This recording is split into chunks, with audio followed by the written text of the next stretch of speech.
नमस्कार मंडळी. बघा महिलांनो, आपल्या जीवनामध्ये खूप कष्ट आहे, मेहनत आहे, आपली सतत चिडचिड होते, जीवनात अनेक अडथळे आहेत, समस्या आहेत, पती ऐकत नाही, मुलगा ऐकत नाही, अशा अनेक समस्या आहेत, सततचा आजारपण आहे, जीवन अगदी नको नको झालं आहे. अशा समस्या असतील तर महिलांनो, तुम्ही अगदी साधा आणि सोपा उपाय करा. निश्चित तुम्हाला श्रावण महिन्यामध्ये अगदी 21 दिवस जर हा उपाय केला तर 100% तुम्हाला याचा रिझल्ट भेटणार आहे. उपाय कोणता ते जाणून घेऊ, पण त्यापूर्वी आपण जर माझ्या चॅनलला नवीन असाल तर प्लीज चॅनलला सबस्क्राईब करा.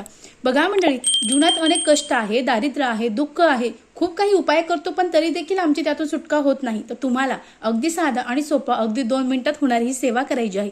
ती काय करायची, तुम्हाला सकाळपासून संध्याकाळपर्यंत जेव्हाही वेळ भेटेल त्या 21 दिवसामध्ये तुम्हाला न चुकता महादेवाजवळ बसायचं आहे, चटाई टाकायची आहे आणि त्यानंतर आपल्याला जपमाळ घ्यायची आहे आणि आपल्याला न चुकता 108 जे मणी आहे म्हणजे एक पूर्ण माळ आपल्याला जप करायचा आहे. तो जप कोणता? नमः शिवाय, नमः शिवाय, नमः शिवाय, नमः शिवाय. या मंत्राचं जर तुम्ही खरंच सांगते अगदी श्रद्धेने रोज न चुकता तुम्हाला जितकाही जप शक्य असेल, शक्यतो 11 माळी करा, पण तुम्हाला जसा वेळ भेटतो, जसं तुमच्याकडून होणार आहे तितक्या वेळेस तुम्हाला नमः शिवाय, नमः शिवाय या मंत्राचा जप करायचा आहे. कितीही दुःख, दारिद्र्य, संकट, अडचणी असू द्या, 100% त्यातून तुमची सुटका होणार आहे आणि तुमचं जीवन अगदी सुख समाधानी होणार आहे. अतिशय साधा पण अतिशय प्रभावी उपाय आहे. निश्चित करावा. श्री स्वामी समर्थ. धन्यवाद.